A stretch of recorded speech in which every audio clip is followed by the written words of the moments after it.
Hello and welcome to the news here on Magicbricks, now India's first property business channel. I'm Krishna Kumar. Let's take a look at the top stories that we're tracking. Goldich Properties reports record sales of over 1 lakh square feet in the third quarter, a jump of 47% over the same period last year. 3 mega project launches helped the company clock in profits of over 50 crore rupees, which is a 10% growth over last year's numbers. Raghuram Rajan leaves policy rates unchanged but holds out hope for borrowers, expects that the new base rate formula and competition will force banks to cut interest rates. Mumbai is still blanketed by pollution. 5 days after a fire started in Deonar garbage dump, residents have joined hands, will now petition the National Human Rights Commission. Meanwhile, the fire is still raging. Magicbricks now continues its on-ground coverage of what could be Mumbai's worst environment disaster. Kharadi, as you talked about, is a 3,000-acre project in the happening. Sangamwadi can come up as the next CBD for Pune, which is a 900-acre precinct. Pune is working on a new commercial business district and special residential hubs. Magicbricks Now's editor, Faye D'Souza, gets you an exclusive peek into the Pune civic body's plans. And starting today, we get you exclusive access to the smart plans of the chosen 20 cities in our special series, The Smart 20. Today, we will look at Jaipur's smart city plans. Straight to our top story tonight, proof that the buyer is back. Goldich Properties reported record sales of over 1 lakh square feet in the third quarter. Net profit has jumped 10% on the back of these sales to over 50 crore rupees. Disha Shah, who tracks that company, sent us this report earlier today. Take a look. Goldich Properties has witnessed a strong quarter by registering 122% of growth year-on-year in the value of total bookings and 152% of growth quarter-on-quarter in the value of residential bookings. The company has also registered a booking value of over 1,200 crore rupees for the third consecutive year. The company claims that it has recorded a strong quarter thanks to one of the projects that they had launched named Trees, which has been the most successful launch in the history of Goldich Properties Limited. This is what the company officials had to say. Talking about the project Trees, the company witnessed close to 93% of inventory being sold within the first month of its launch. That means that close to 348 apartments worth 862 crore rupees was sold out within the first month of its launch. Another thing, the company also said that they will continue to focus on key markets like Mumbai, Pune, Bengaluru and NCR. And this has been quite obvious because of the two recent launches that the company has had in the month of January 2016, one residential project in Thane near Godbandha Road and another residential project in NCR. With that, the company also entered the Noida market. So the company officials claim that with these two project launches, the coming quarter will also have the same role to play, considering this quarter has been the strong one. They are also expecting a good amount and a good growth this quarter as well. All right, that's all the number crunching now. Goldich Properties Limited MD and CEO Pirojsha Godrej also had a few things to say about the company's performance this quarter and the expansion plans going forward. Listen to that. We think it's a very exciting time for business development actually, because the market as a whole has been a little bit slow. There are a lot of other developers and landowners who are facing challenges and who are interested in talking to us about potential partnerships. So we are having perhaps the greatest ever number of conversations for new deals that we've ever had. But obviously it doesn't really make sense to talk about those until they convert into actual deals. We've had a couple convert in Noida and Thane, as I mentioned. We certainly expect to add more deals during the remainder of the financial year. And we have a portfolio size now of about 115 million square foot of development that we can do. So I think we already have a fairly significant portfolio. Moving on, the Reserve Bank of India announced its monetary policy review today, coming a few weeks before the Union Budget. Governor Rajan chose to maintain a status quo. He left repo rates unchanged at 6.75%, but indicated that borrowers can expect cheaper loans by April 2016. Now, the day the credit policy is announced should be a good enough day to review banking terminology. So if you're planning to finance your home through a home loan, stay with us as Juhika Desai decodes the base rate and spreads for you. Base rate, spread, prime lending rate. Enough terms there to confuse the average home buyer. Time now to be unconfused. So how do you know whether you have got a good deal on your home loan? It's pretty simple. Let's start with the basics. Interest rates. Simply put, interest rates is the cost that you pay to the bank for borrowing money from it. This is charged as a percentage of the loan amount and is payable every month. Hence the term EMI or equated monthly installments. Base rate, margin, spreads are all part of the formula used to arrive at this interest rate, which in turn determines your EMI. Let's tackle base rate first. You will encounter this term if you were to take your home loan from a bank. It is the benchmark rate below which the bank will not lend to anybody. Banks calculate interest on this base rate, which is theoretically linked to the repo rate of the Reserve Bank of India. This is the rate at which the bank borrows money from the RBI. So if the repo rate is hiked, your base rate should go up, and so will the interest on your loan. Conversely, if repo rates reduce, which is what is happening today, your base rate should also go down and your home loan should get cheaper. To arrive at the final lending rate, banks add some percentage points to the base rate, which is called the spread. The spread is how banks earn money on loans they give you. Quick tip here. Opt for a bank that has a lower spread, because when spread is reduced, it only benefits new borrowers. Existing customers still have to pay EMIs at the same rate of interest. Now, what banks call spreads, home finance companies call margins. The only difference being that they subtract the margin from their prime lending rate or PLR to arrive at the rate at which they lend to you. So if you're taking a home loan from a housing finance company, ensure that you opt for one that charges a higher margin. Home loans broken down for you there. However, one thing to note here that recently RBI has proposed new guidelines to calculate that base rate that we're talking about starting the 1st of April 2016. Banks will have to calculate this based on something called as the marginal cost of funds. So what you need to know is that RBI expects that this new formula will force banks to reduce interest rates in step with RBI's repo rate cuts and vice versa, which could also mean cheaper home loans for you come April.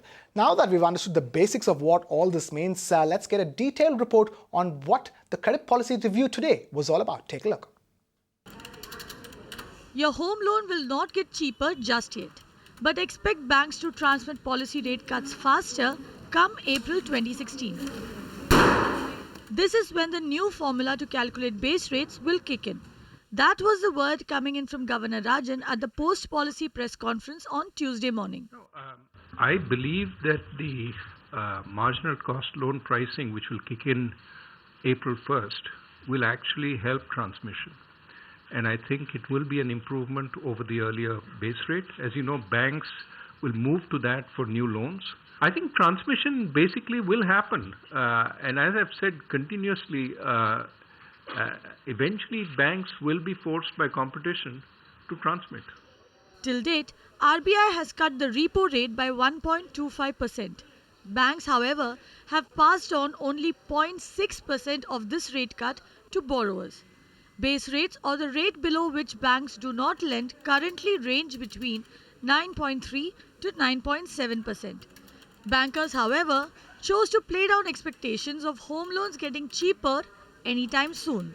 I don't really think in the existing system there is any scope for cutting rates at this point of time. If you see even the secondary market, the CP rates, which had actually gone down quite a bit, are now almost back to the level of the bank's base rates. So the new system comes into force from 1st of April, and that I think we need to see how it pans out. Governor Rajan also said that the RBI will most likely meet the target of bringing inflation to 6% in the upcoming data for Jan 2016. However, RBI did caution about growth being slower than expected. Any future rate cut is now contingent on reforms announced by the Finance Minister Arun Jaitley in the upcoming budget. The next policy meeting is scheduled for April 5, 2016. Kavita Krishnan, Magicbricks Now.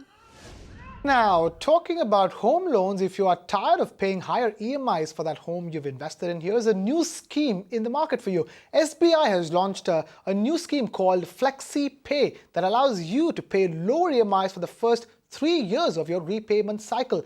What kind of an impact will that have on your savings? Amita Balachandra with those details. That's right, SBI has come up with a new home loan scheme called Flexi Pay. Now, how is this different from any other regular home loan? Well, for one, you will have to pay only interest and not your principal amount for the first 3 years post disbursement of your home loan, post that 2-year moratorium period of your home loan. This is applicable only for the first 3 years. However, these lower EMIs will be converted into higher EMIs post those 3 years. Now, let's assume you have a 30 lakh home loan running with SBI for an interest rate of 9.3% for a tenure of 20 years. You will be paying roughly about 32,000 rupees per month.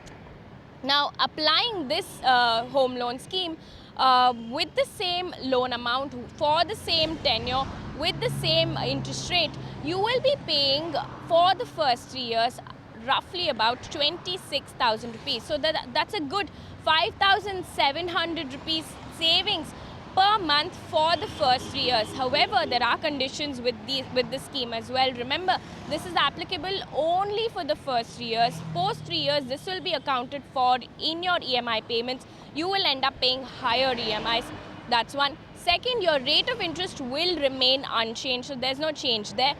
Third, it has a maximum upper limit of 45 years of age. So this is for salaried professionals. It's aimed or targeted at younger customers with a maximum upper limit of 45 years of age. So these are the conditions, but like any other scheme, this has its ups and downs. So on Magicbricks now, we've always told you to evaluate your options before you sign that dotted line. Shifting focus, then Mumbai's civic body BMC will table its budget for 2016-2017 on the 3rd of February. The budget, which will be presented by BMC Municipal Commissioner Ajoy Mehta, will touch upon developments for the city. We will get you the detailed coverage on that once it's out. But before that, we tell you what you can expect from the budget this year. My colleague Disha Shah with those details. In this year's BMC budget for 2016-2017, you as a Mumbaiker can expect 3 major developments in the city. First, observers believe that you can expect a zero tax hike budget. Secondly, in the upcoming budget, it is said that BMC Municipal Commissioner Ajoy Mehta has ordered municipal commissioners to give a time frame for completion of projects handled by their individual departments. And lastly, effective measures and solutions will be undertaken to control bad air quality levels that has been making headlines. Apart from this, in the previous budget, BMC had announced 2 major infrastructure projects, namely the Mumbai Coastal Road and Goregaon-Mulund Link Road, to start work. But as we speak, not much development or work has happened on both the infrastructure projects. Talking about the current status, in Mumbai Coastal Road, the Link Road will connect Nariman Point to Kandivali. BMC had proposed to issue tenders for the project after securing environment clearance, but it is still in the peer review stage, and the deadline to complete the project is by 2019.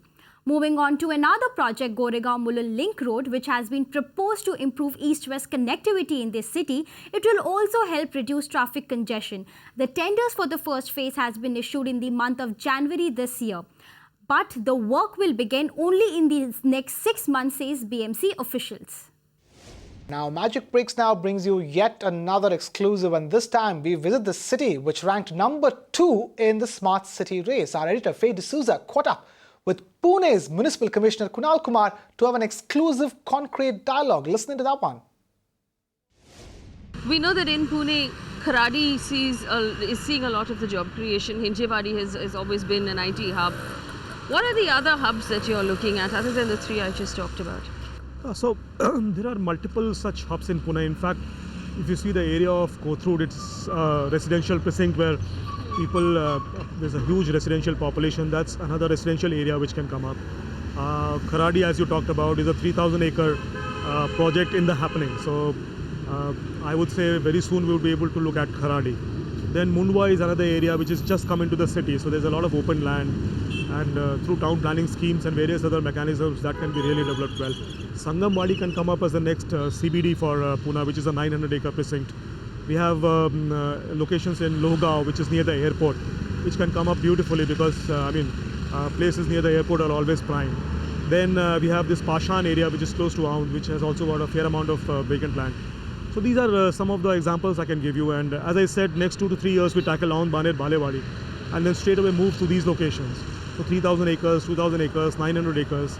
And when you say 3,000 acres, what will happen there? Are you putting up entire, is it greenfield projects that you're looking at? It will be a combination of greenfield and retrofitting. Okay. There would be some redevelopment too, because slums would be redeveloped. Retrofitting will happen as far as the infrastructure goes. And all those vacant places where we can potentially do new townships, kind of do new development. For example, in Sangamwadi, we have the beautiful riverfront.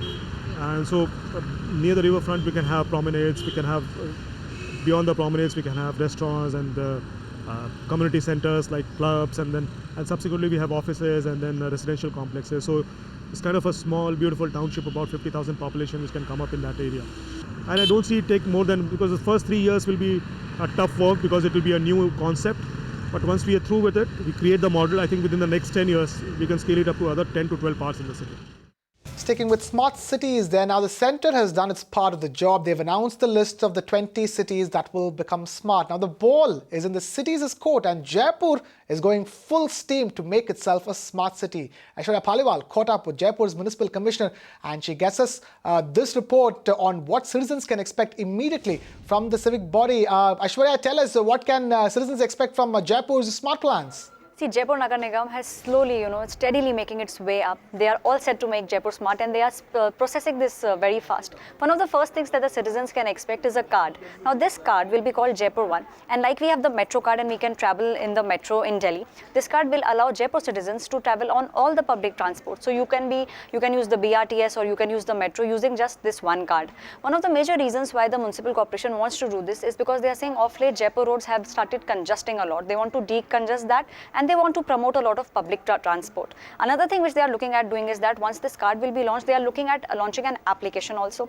They are saying this card will not only help Jaipur citizens, it will also help foreigners who are who play a big part, in being the bread and butter of Jaipur.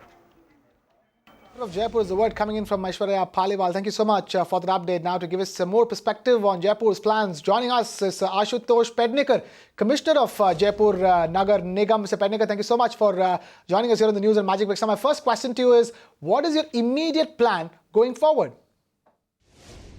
The plan going forward is that the establishment of the SPV, that is a special purpose vehicle, has already been done. And after that, the PIU, that is the project implementation that unit, that has also been started. Now, this is the starting framework by which the entire process of the smart city implementation of the program is going to go forward. We are also now in the process of shortlisting the officers and the persons and the personnel who are going to man the various posts in these two organizations. All right, Mr. Pednikar, I want to ask you, what kind of funding are you looking at to transform Jaipur into a smart city? The total outlay would be in the region of about 2,000 crore rupees. And we are raising resources, obviously, for the first from the Government of India, then the Government of Rajasthan, through our own sources, as well as through raising funds from the market. Now, that is something that we are exploring, how that is to be done. The credit rating of the corporation has to be done. Those things also we are exploring right now. All right, before we let you go, tell us, talk to us about the plans that have already been put into action to make Jaipur smart.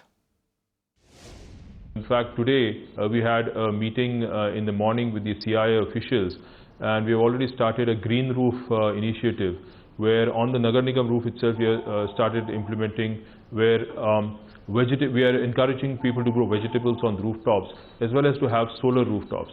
So the work has already started in many ways, and there's a lot of energy which has been generated, a lot of expectations of the people. So I think there's a lot of positive thought going around, and we'd like to complete all the deadlines and all the tasks as early as possible. Ashutosh Pednikar, Commissioner of the Jaipur Nagar Nigam, thank you so much for taking time out to be with us here on the news on Magicbricks Now. Moving on. A non-bailable warrant has been issued by a Ghaziabad court against the IFI developers who had sold plots to at least 200 home buyers in Sector 150 Noida. The developer had collected money from buyers for plots that had already been leased to another company by the Noida authority. Deepa Rana gets us more all the way from New Delhi. A Ghaziabad court has issued a warrant, a non-bailable warrant against the IFI Realty Private Limited. The company, which is 7 years old, had earlier claimed that it has delivered projects in Jaipur and Dehradun and had delivered residential plots to various home buyers. However, this is a case of at least 200 home buyers who had booked plots in sector 150 and 151 of Noida, but they did not receive the possession of the plots which was promised by the IFI directors Mr. Dheeraj Sharma and Neeraj Sharma. Now these home buyers had gone to the Noida authority to ask them whether why the possession of these plots have not been given by a particular developer. The Noida authority has washed off its hands of the entire matter by saying that the Noida authority had already filed a complaint against the IFI developers, and also about all the money, about 1 crore of money has been taken from these 200 home buyers by these developers, and now the plots have not been delivered to them. Also, the complainant, Mr. Chavi Upadhyay, who has filed a complaint against the IFI developers in Ghaziabad, he had exchanged an amount of 35 lakhs with Mr. Dheeraj Sharma, who is the director of IFI Developers in Ghaziabad, and the Ghaziabad court has now issued a non-bailable warrant against the IFI developers. We also tried to contact the IFI developers, but we have not got any response from them. हम लोगों ने थोड़ा सा पता किया तो पता लगा कि इस ज़मीन पर नोएडा अथॉरिटी ने ऑलरेडी मार्च 2013 में इसके खिलाफ एफआईआर दर्ज करा रखी है. हमें थोड़ा सा अजीब लगा, और उसके बाद फिर मैं अपने आप को मुझे अजीब सा लगा कि मैंने अपने आप को चीट सा फील किया. मैंने उठा के थाने पुलिस में स्टेशन में जाकर मैं सारी बात बताई. उन्होंने एफआईआर दर्ज कर ली, और मेरे जैसे और भी बंदे हैं जिन्होंने करीब 30-40 बंदे हैं जिन्होंने ईओडब्ल्यू में दिल्ली में इनके अगेंस्ट कंप्लेंट कर रखी है, और ईओडब्ल्यू उस पर कार्रवाई कर रहा है. प्लस कई लोगों ने कड़कड़ुमा कोर्ट में, किसी ने मेवाड़ थाने में, अलग अलग जगह से सब लोग अपने अपने हिसाब से कर रहे हैं, लेकिन मेरे वाले केस में अभी एनबीडब्ल्यू इशू हुआ है. On to the big story that we've been tracking over here at Magicbricks. Now, 5 days after it started, the fire at the Deona dumping ground in Mumbai is still raging. The entire area is still blanketed by a layer of smog. Meanwhile, residents, tired of waiting for the BMC and the state government to get back to them, have decided to escalate matters. Aishwarya Paliwal caught up with them at Deona today, listening to what they had to say. It's been almost a week since this fire that broke out at Deonar pushed Mumbai's air quality index to an alarming level of 333. Now, residents who stay close by have been protesting against it for the past 1 week. They told us that they have been visiting BMC officials, but there has been no concrete reply from BMC. They said that they have been given some 2,000 options as to what they can do and as to what BMC is doing. Currently, the fire is still not under control. They are now looking at alternative options. They have already filed a petition with the Pollution Control Board. They are now looking at filing a petition with the Human Rights Commission, as they say that this fire and the problems that they are facing due to this is completely against human rights. Also, they are looking at filing a petition with the PMO office regarding this. We will not be letting go of that story, and we will be keeping an eye on it until a positive resolution arrives. Moving on, the Noida authority has fined 11 top Noida builders 50,000 rupees each for violating the NGT's construction norms. These builders include Amrapali Sapphire Developers, JM Infratech, Indosum Infra Private Limited, Nirula's Starlight Impacts, Granite Hill Properties, etc. The builders have been fined for misusing groundwater for construction, operating sweeping machines, spreading pollution and dust. The Noida authority has also ordered inspections in various sectors of Noida like Sector 9, Sector 11, Sector 119, Sector 75 and Sector 45. Moving on. The Enforcement Directorate raided 8 premises owned by senior NCP leader Chhagan Bhujbal and his family. Raids were also carried out on companies owned by the Bhujbals. The ED action comes after the Bhujbals refused to cooperate in the ongoing investigations of 2 cases registered under Prevention of Money Laundering Act. ED officials also took Chhagan Bhujbal's nephew Sameer Bhujbal to their office for questioning. The ED will decide if they should arrest him in this case after examining his reply. And if you have any feedback or suggestions for us, write to us on the email ID flashing on your screens. We're also on Twitter and Facebook, so feel free to tweet to us or post your query on our Facebook page. We would love to hear from you. Also, remember to check out our live streaming website, www.mbnow.in. And with that, it is a wrap on this edition of the news on Magicbricks Now. Thank you so much for watching. This is Krishna Kumar signing off.